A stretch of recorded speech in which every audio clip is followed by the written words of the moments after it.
berat yang kami berikan untuk anak didik tertentu yang ada di balai pengajian ini. Semoga dapat digunakan bagaimana pun.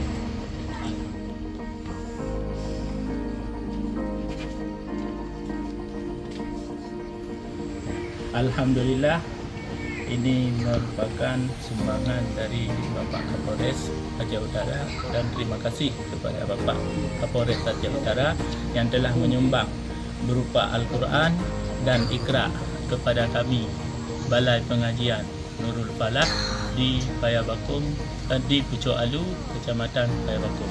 Terima kasih Pak sekali lagi. Semoga sukses selalu Pak. Terima kasih kepada Bapak Kapolres Aceh Utara.